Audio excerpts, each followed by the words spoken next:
Assalamualaikum warahmatullahi wabarakatuh. Kami dari kelompok 10 dari kelas komputasi awan A ingin mempresentasikan materi tentang cloud application.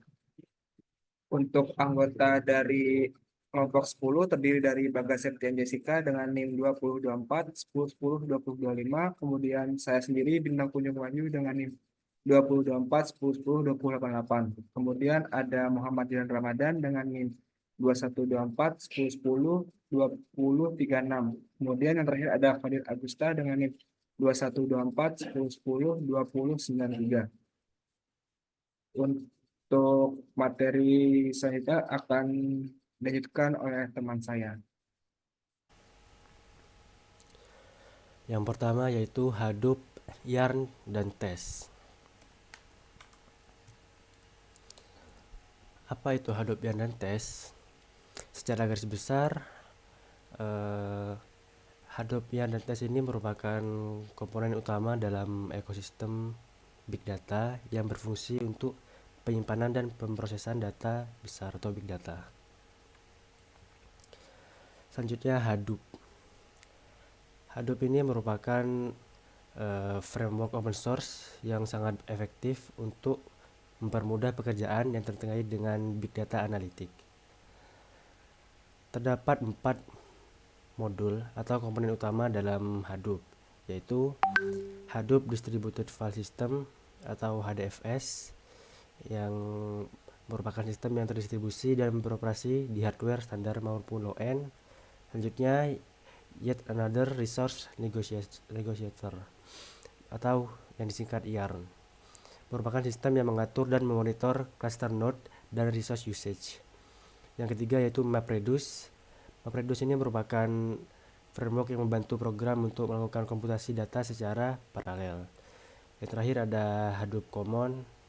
Hadoop Common biasanya merupakan penyedia library dan utility yang dapat digunakan oleh semua modul. Nah, di sini merupakan arsitektur Hadoop. Pada gambar tersebut terdapat komponen-komponen utama yang sudah dijelaskan di slide sebelumnya. Jadi pada gambar tersebut menunjukkan bagaimana komponen utama dalam Hadoop bekerja sama. Terdapat cluster yang merupakan fondasi fisik dari infrastruktur Hadoop, HDFS dan storage yang menyediakan penyimpanan data terdistribusi, Yarn yang mengelola akses alokasi sumber daya untuk aplikasi yang berjalan di cluster, MapReduce Framework untuk mengatur dan menjalankan tugas pemrosesan data secara paralel di seluruh node dalam cluster. Selanjutnya Yarn. Yarn adalah sistem manajemen sumber daya yang menyediakan siklus CPU, memori, dan sumber daya yang lain yang dibutuhkan oleh satu pekerjaan atau rangkaian aplikasi MapReduce. Sebelum Hadoop versi 2.0, alokasi sumber daya dan penjadwalan pekerjaan dilakukan oleh kerangka kerja MapReduce. Dalam versi Hadoop yang lebih baru, Yarn mengambil alih fungsi-fungsi ini yang memungkinkan kerangka kerja seperti Spark untuk berbagi sumber daya cluster. Nah, di sini gambar di samping ini merupakan arsitektur dari Yarn dalam Hadoop. Terdapat 3 komponen utama yaitu Resource Manager sebagai komponen pusat yang bertanggung jawab untuk mengelola sumber daya dalam cluster Hadoop. Node Manager ada di setiap node mesin dalam cluster dan juga bertanggung jawab untuk mengelola kontainer di node tersebut. Application Manager, untuk aplikasi manager ini bertugas mengambil sumber daya yang diperlukan untuk aplikasi resource manager. Selanjutnya, tes. Tes ini merupakan sebuah framework pengembangan dari MapReduce, dirancang untuk membangun sebuah aplikasi yang berkinerja tinggi untuk proses bash interaktif dalam Hadoop dengan Yarn sebagai koordinator. Jadi gambar di samping ini adalah ilustrasi cara kerja Yarn dan Test yang bekerja sama dalam mengelola data yang kompleks dan efisien. Selanjutnya materi SQL on Hadoop. Ada Peak, Hive, dan Impala. Nah, Big Hive dan Impala ini merupakan tools yang khususnya dalam mengelola dan menganalisa atau menganalisis big data. Tetapi ketiga tools tersebut memiliki kelebihan dan kekurangannya masing-masing dalam memproses data. Yang pertama, Big ini bisa digunakan untuk transformasi data dan analisis yang kompleks. Big menggunakan bahasa scripting bernama Big Latin yang mirip dengan SQL namun lebih fleksibel. Kegunaan utama Big yaitu transformasi yang lebih cepat, pemrosesan data yang lebih fleksibel, dan juga prototyping yang lebih cepat. Selanjutnya Hive. Hive ini digunakan untuk data warehousing dan query data besar yang dengan SQL. Dan juga menggunakan bahasa yang bernama HiveQL, sebuah bahasa yang mirip dengan SQL. Umumnya Hive ini digunakan untuk data warehousing dan mempermudah saat menggunakan Hadoop karena bahasanya yang mirip dengan SQL. Selanjutnya yang terakhir yaitu Impala. Impala ini digunakan untuk eksekusi query SQL real time dengan kinerja tinggi. Impala mendukung bahasa SQL 9.2 dan banyak ekstensi dari HiveQL. Jadi Impala ini lebih unggul secara kecepatan dibanding Hive karena query yang real time, jadi lebih ideal untuk query interaktif dengan performa tinggi. Selanjutnya akan dijelaskan oleh rekan saya.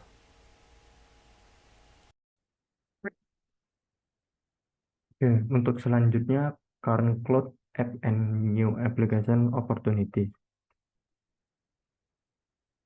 Nah, aplikasi cloud yang ada saat ini dapat dibagi dalam beberapa kategori. Yang pertama itu ada processing pipelines atau jalur pemrosesan, di mana ini meliputi indexing, data mining, image processing, video transcoding, dan document processing. Yang kedua itu kategori kedua yaitu batch processing system atau sistem pemrosesan batch, di mana ini meliputi pembuatan laporan aktivitas harian, mingguan, bulanan, dan tahunan untuk organisasi di bidang retail, manufaktur, dan sektor ekonomi lainnya.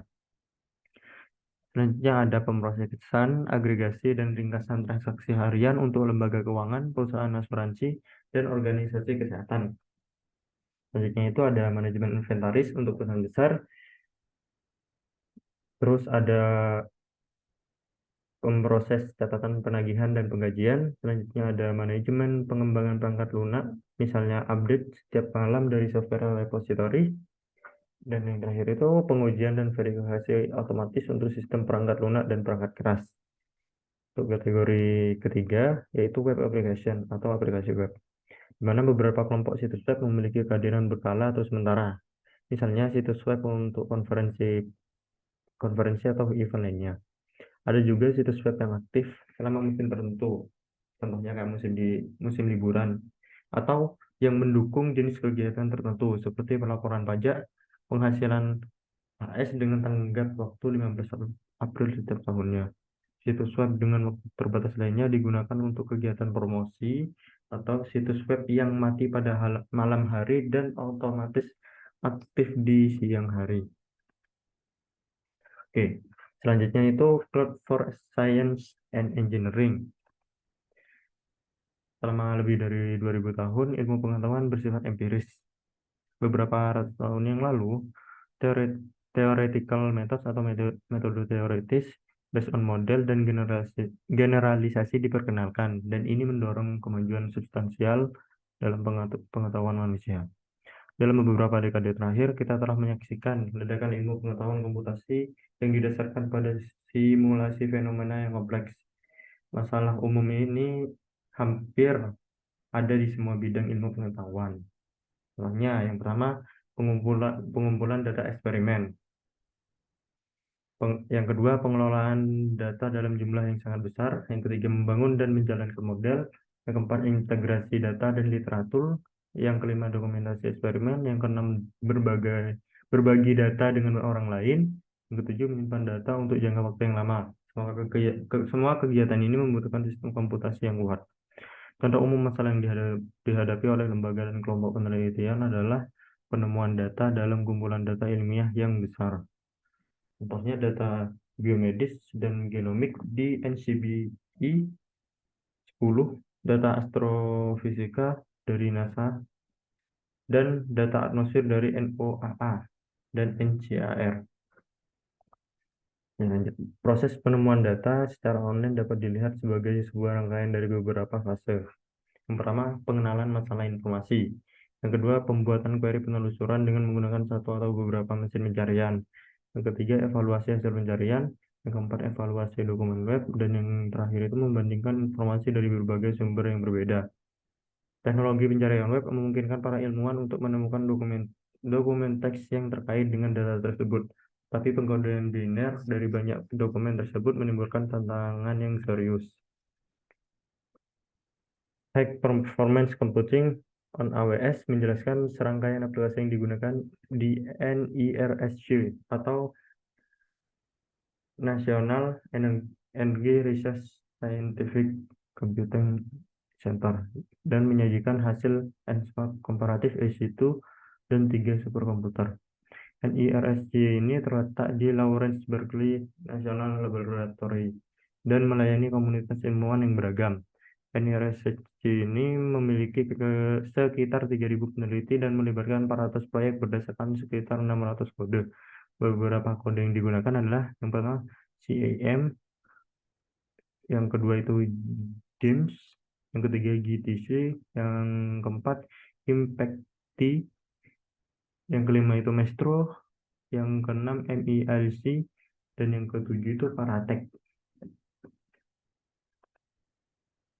APCC 21 adalah rangkaian dari 7 tolak ukur sintetis. 3 tolak ukur sintetis bertarget yang mengukur parameter sistem dasar yang mencirikan kinerja komputasi dan komunikasi secara individual. 4 tolak ukur sintetis kompleks yang menggabungkan komputasi dan komunikasi dan dapat dianggap sebagai aplikasi proksi sederhana. Tolak ukur ini adalah yang pertama ada DGIMM, ada stream 23, dan yang ketiga itu ada tolak ukur latensi jaringan, yang keempat ada tolak ukur bandwidth jaringan, yang kelima itu ada HPL24, yang keenam itu ada FFTI, yang ketujuh ada PITRANS, dan yang kedelapan itu ada random access.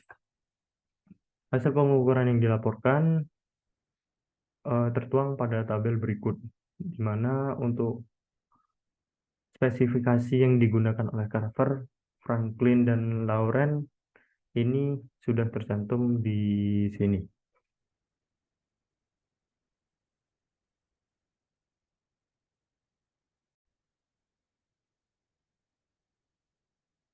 Baik, selanjutnya Cloud Computing and Biology Research. Pentingnya cloud computing dalam biologi. Ada 3, yang pertama yaitu penanganan data yang besar atau big data. Biologi modern menghasilkan data dalam jumlah besar, seperti data genomik dan proteomik. Cloud computing ini memungkinkan penanganan, penyimpanan, dan analisis data besar ini secara efisien. Yang kedua, analisis cepat dan efisien. Cloud computing menyediakan sumber daya komputasi yang kuat, memungkinkan analisis data dilakukan dengan cepat dan efisien dibandingkan dengan infrastruktur lokal. Yang ketiga, kolaborasi global. Cloud computing ini mendukung kolaborasi antara ilmuwan di seluruh dunia, memungkinkan mereka untuk berbagi data dan sebagai alat analisis secara real-time. Seperti contoh kasusnya yang genomik. Jadi ada analisis data genomik. Genomik ini melibatkan studi tentang genom organisme. Analisis data genomik memerlukan penanganan data dalam skala besar dan kompleks. Kemudian ada contoh kasus yang kedua, yaitu cloud computing dalam genomik. Cloud computing membantu dalam penyimpanan dan analisis data genomik yang besar, atau dalam platform cloud computing seperti AWS dan Google Cloud menyediakan alat khusus untuk analisis genomik, seperti penyimpanan data terstruktur dan pipeline analisis.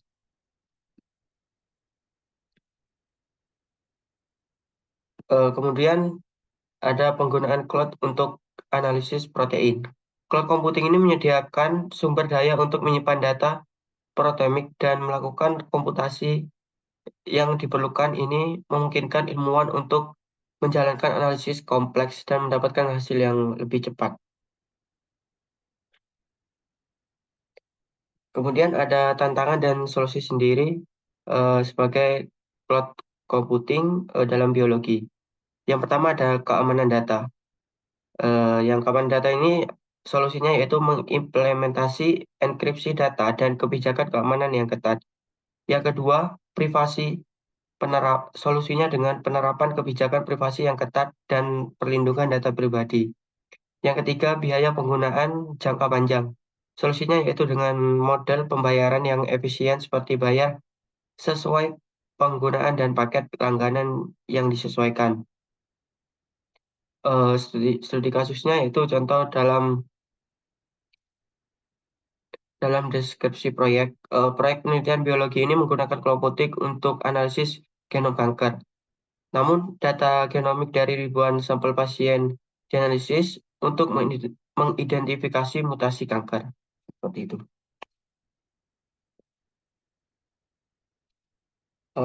Kemudian keuntungan cloud computing dalam penelitian biologi. Yang pertama yaitu ada efisien waktu dan biaya. Cloud computing ini mengurangi kebutuhan investasi infrastruktur lokal dan memungkinkan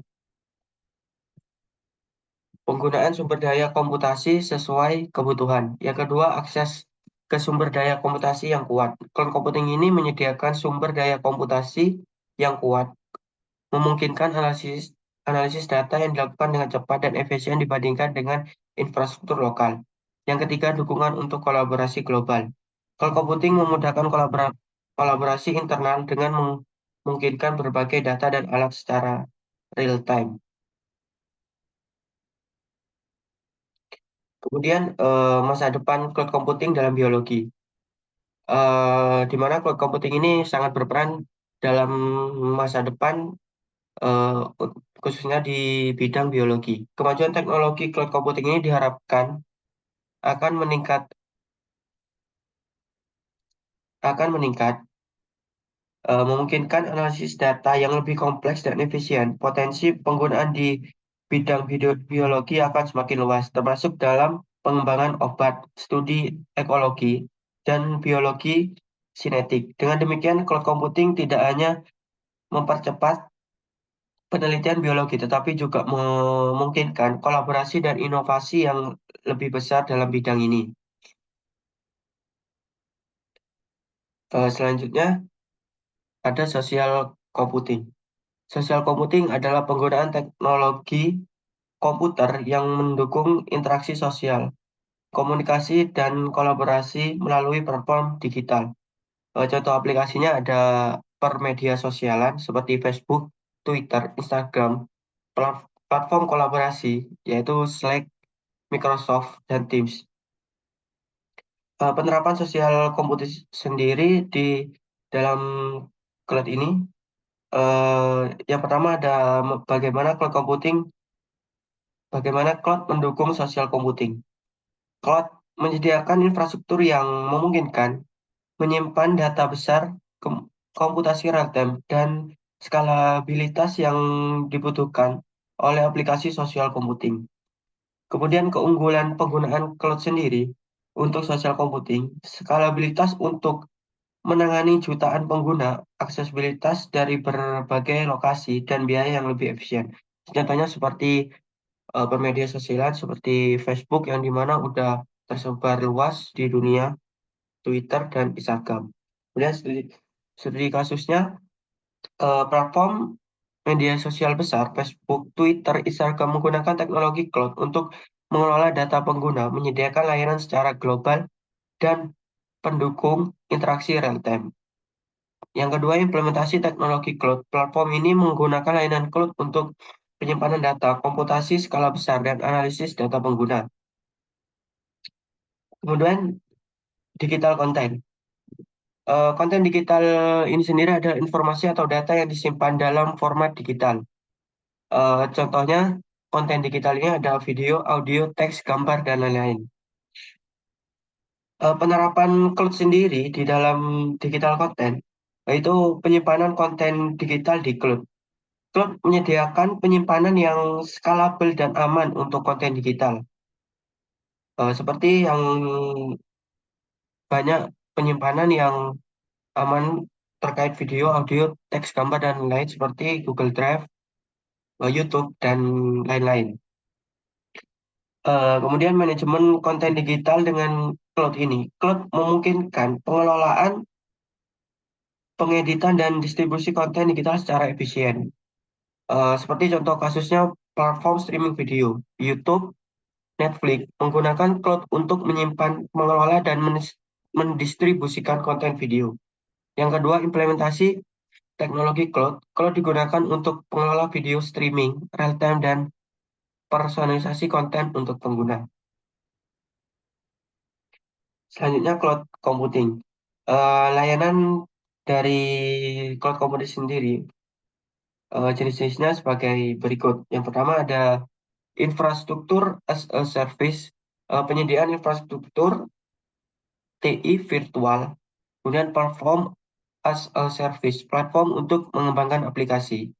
Yang ketiga, software as a service, aplikasi perangkat lunak yang diakses melalui internet. Kemudian contoh-contohnya seperti yang udah banyak di Google, seperti Google Cloud, AWS maupun Azure. Kemudian integrasi sosial computing, digital content, dan cloud computing. Sosial computing sendiri menggunakan konten digital yang dikelola dan distribusi melalui cloud untuk meningkatkan interaksi dan kolaborasi pengguna. Contoh integrasi dalam aplikasi nyata seperti platform YouTube dan Facebook mengintegrasikan konten digital dan cloud untuk memberikan pengalaman sosial yang kaya.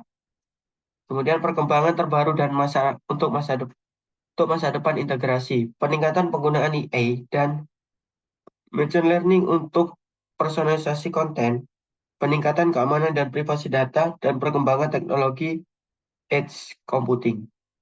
Inovasi dan peluang di masa depan, pengembangan aplikasi yang lebih interaktif dan responsif, peningkatan kolaborasi global, dan inovasi dalam penyimpanan dan distribusi konten digital.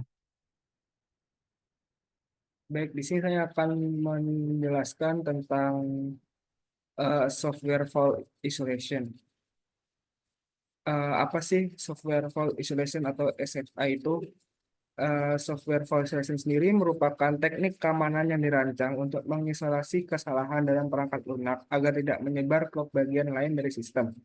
Dalam konteks komputasi awan, SFI menjadi sangat penting karena lingkungan komputasi awan melibatkan banyak aplikasi dan layanan yang dijalankan pada infrastruktur yang sama. Keuntungan SFI dalam komputasi awan. Yang pertama ada keamanan yang ditingkatkan. Dengan mengisolasi aplikasi dan layanan, SFI mengurangi risiko satu komponen perangkat lunak merusak atau mengganggu komponen yang lainnya. Kemudian yang kedua, reliabilitas, yaitu adalah kesalahan dalam satu aplikasi tidak mempengaruhi aplikasi lain, sehingga meningkatkan keandalan keseluruhan sistem. Kemudian yang ketiga, meningkatkan kinerja. Dengan membatasi akses memori dan sumber daya, SFI membantu dalam mengalokasikan sumber daya secara lebih efisien. Kemudian ada implementasi SFI dalam komputasi awan. Yang pertama ada hypervisor level insulation, merupakan penggunaan hypervisor untuk mengisolasi virtual mesin atau containers yang menjalankan aplikasi berbeda. Kemudian ada language based isolation, yaitu menggunakan bahasa pemrograman yang mendukung isolasi bawaan, seperti menggunakan teknik sandboxing di JavaScript atau WebAssembly. Kemudian runtime isolation, yaitu memanfaatkan runtime environment yang mendukung isolation seperti menggunakan teknologi containerization, Docker, atau serverless computing. Ada juga tantangan SFI dalam komputasi awan, yaitu overhead kinerja, di mana instrumen dan pemeriksaan yang dilakukan oleh SFI bisa menambah overhead kinerja. Kemudian yang kedua, kompleksitas implementasi. Implementasi SFI memerlukan modifikasi pada perangkat lunak dan mengatur lingkungan eksekusi yang mungkin kompleks. Kemudian ketiga ada skalabilitas, yaitu menyediakan isolasi untuk aplikasi yang skalanya besar dan dinamis dalam komputasi awal memerlukan perencanaan dan manajemen yang matang. Kemudian ada contoh penggunaan SFI dalam komputasi awan. Yang pertama ada Google Native Client atau NaCl, sebuah teknologi yang dikembangkan oleh Google untuk menjalankan kode asli dengan kinerja tinggi dan keamanan di dalam browser web dengan menggunakan SFI untuk mengisolasi aplikasi. Kemudian yang kedua dan terakhir adalah AWS Lambda, yaitu layanan komputasi tanpa server dari Amazon yang menerapkan isolasi di tingkat runtime untuk mengisolasi fungsi-fungsi yang berjalan. Baik, sekian presentasi dari kelompok kami. Kurang lebihnya mohon maaf. Wassalamualaikum warahmatullahi wabarakatuh.